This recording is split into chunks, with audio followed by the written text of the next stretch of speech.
Okay, so I know what you're thinking. You're going, Ursula, great, but I don't know how to have a really good elevator pitch. So I'm going to give you a framework. This is how it is. You start with your name. Hello, I'm Ursula.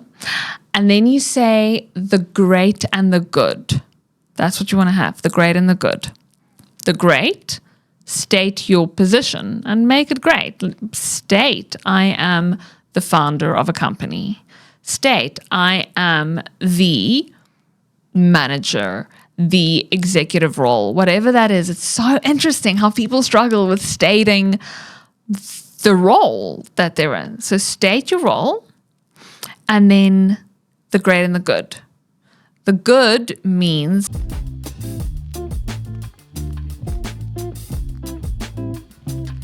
welcome to the Confidence Tribe podcast. I'm Ursula and I am on a mission to help you be seen and heard with impact so that you can have unstoppable growth in your career and in your life. Now, if you are obsessed with communication like I am, I have very exciting news for you. I have got a digital course that has just landed, Confident Communication for Leaders. So go check that out. And if you really want to get into your confident voice and be heard, be seen, I want to invite you to follow this podcast. Follow, like, comment. You're part of the tribe. So let's have the conversation.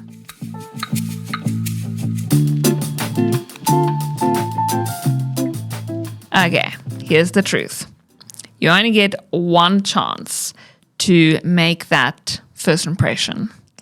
And confident communicators know how to leverage that opportunity to be memorable and to make that lasting impression. And here's the thing, because when you have that good first impression, it can lead to the next conversation.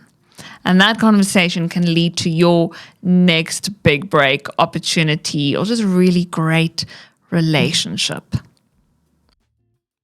Now, I want to share with you 5 strategies that I want you to spend time on to make a good first impression. 5 strategies, so you can feel confident. You've got this. But let's get into the why. Why? Why do we want to get good at the first impression? So, you've heard the saying, it takes how many seconds to make a good first impression. But what's more interesting is what data do we collect from that first impression? So, what am I actually evaluating somebody on?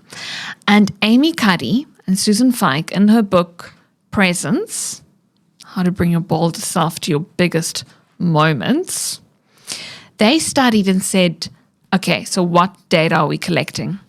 And they found that people ask 2 questions when they meet each other for the first time. You and I, social creatures, when we meet somebody for the first time, we ask these 2 questions. Can I trust you? And can I respect you? Trust and respect. Now, what does respect mean? Respect is like, hey, are you good at what you do? And we love having people respect us. We want people to be like, hey, yeah, Ursula, she's really good at what she does. But here's the thing, what people actually value more than respect, and that is trust. Because you want to be really good at what you do and walk a journey with someone. And if I can't trust you, how can I walk that journey? We build trust through being warm, being honest, being ourselves. So let's get into it. What are some of the strategies that we can use to leverage the first impression? Now, I don't want you to overthink this.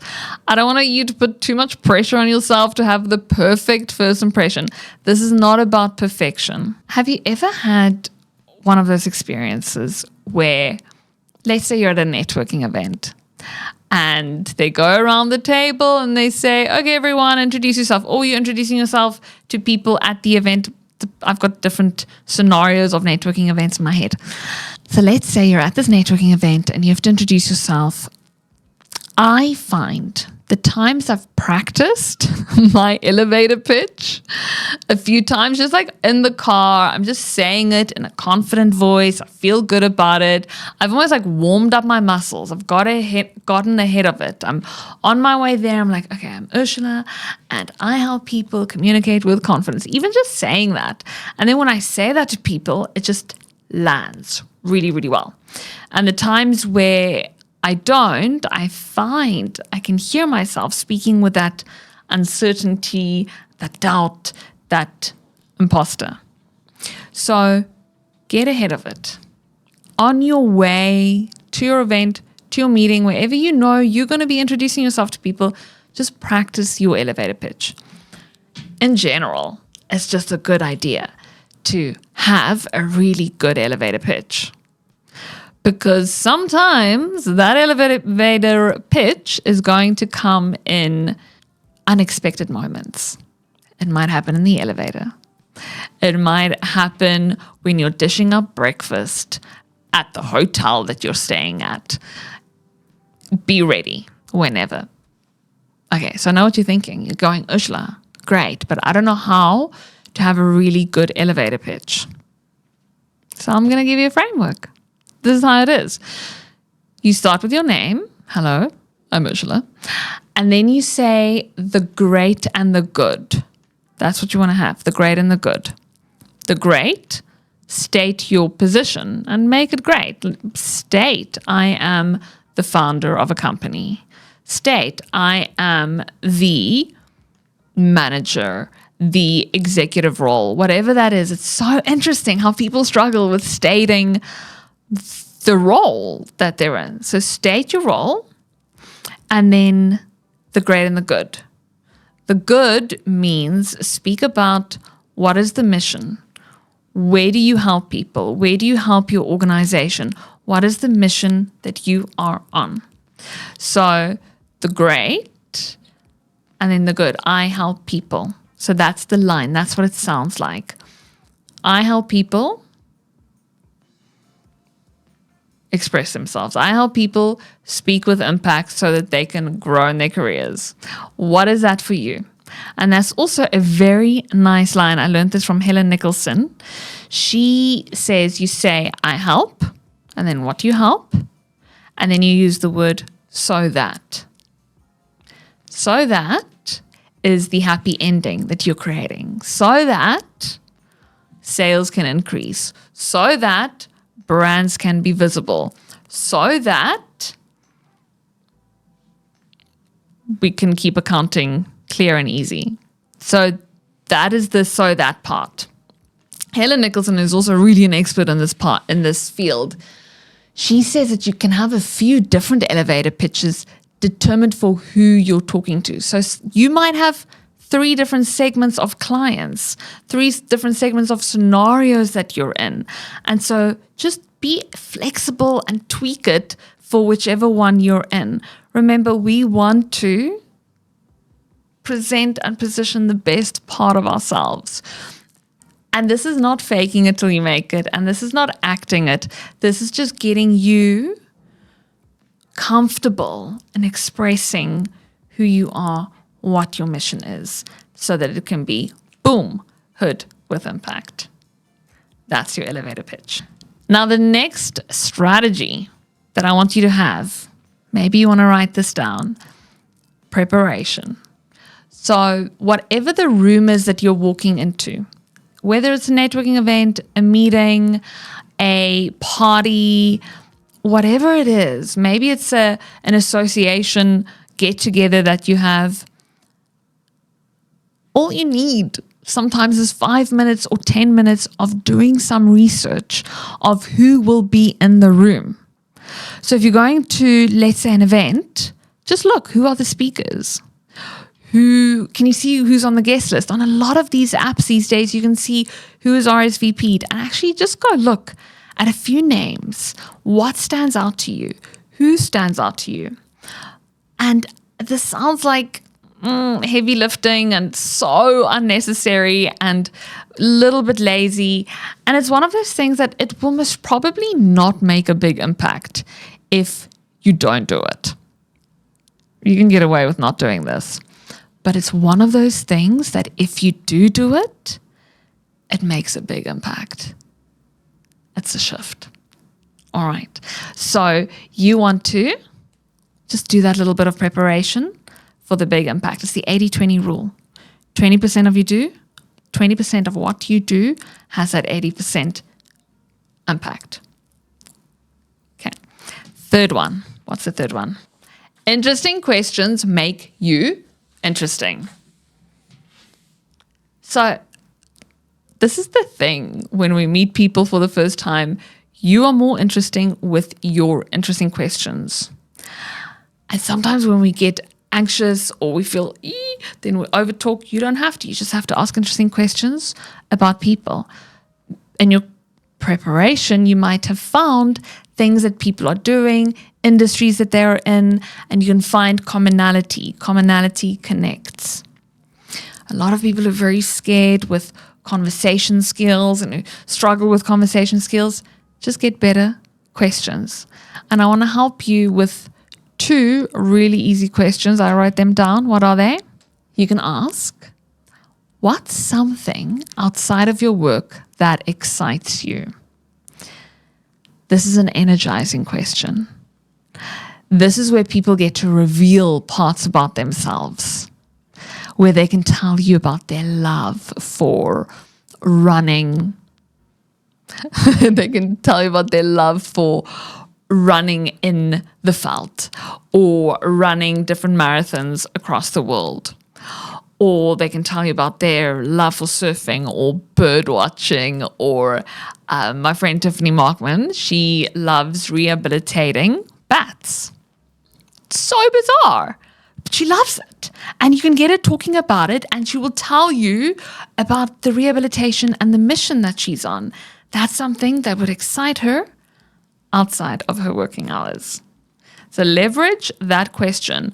What excites you outside of your working hours? Another one, and it's very positive, energizing questions. You can ask, what's a trend in your industry that's exciting you right now? People can complain for days, right? We can complain about what's happening in America and what is happening here with this and that and that and that.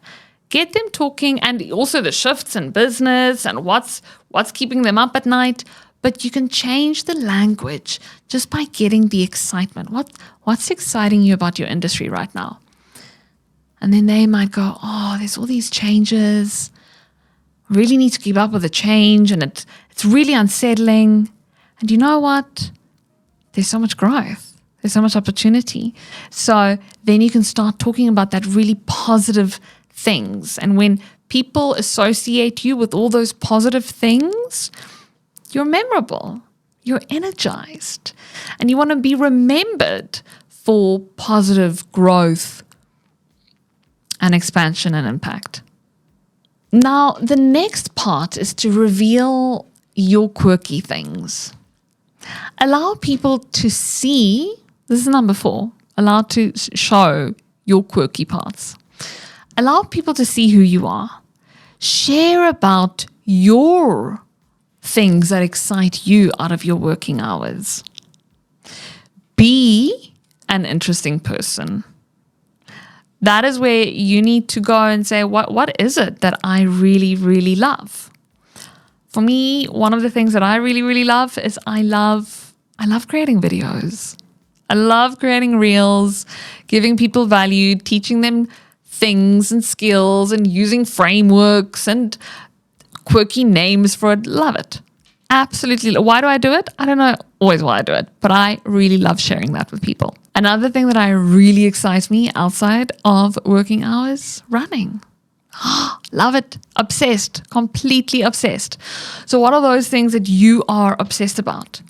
And it could be an interesting question for you to go ask yourself and say, where am I branching out and developing my skills and my gifts? You might have gifts that you are not developing. So what is that?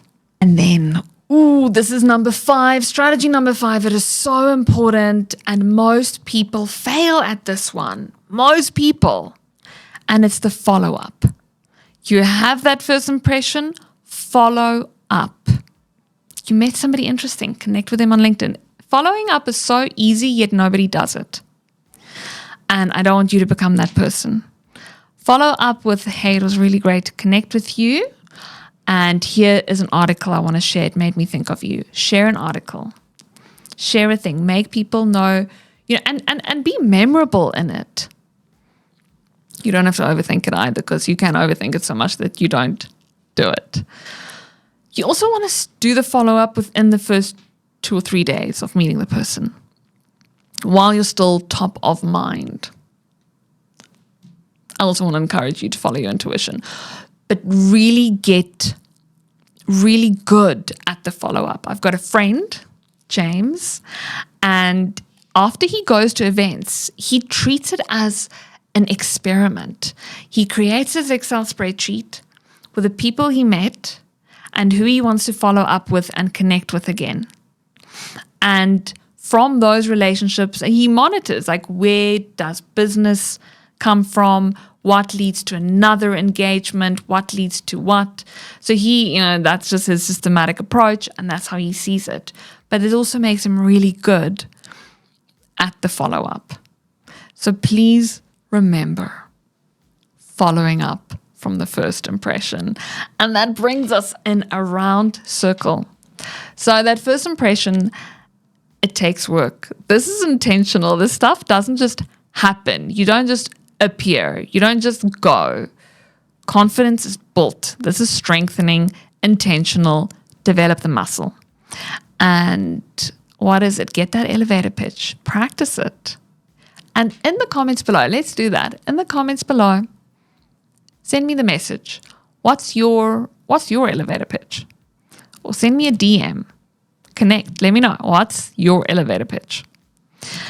Practice that. And then do some research. Do a little bit of homework. It's going to be 5 minutes. The third thing is just ask interesting questions. That makes you interesting. Keep it on the exciting side of life. Then share your quirky things. What are you passionate about? Develop those. And then the last one is the one that is so easy and most people don't do it. Be the person who does it. Do the follow-up. And that's it. These are 5 strategies to make a great first impression. I would love to hear from you. Tribe, tell me, what do you love? What's standing out for you? And if you have questions and things that you want me to unpack in this podcast, this is for you. So let me know. I want to hear your feedback. Also, what do you think of the studio? Do you like the studio? How cool is it? I'm loving this very cool, sleek studio with this incredible microphone. So give me your feedback. What do you think? What can we bring in? I'd love to hear. So keep sharing your confident voice, and remember, your voice matters. See you in the next episode.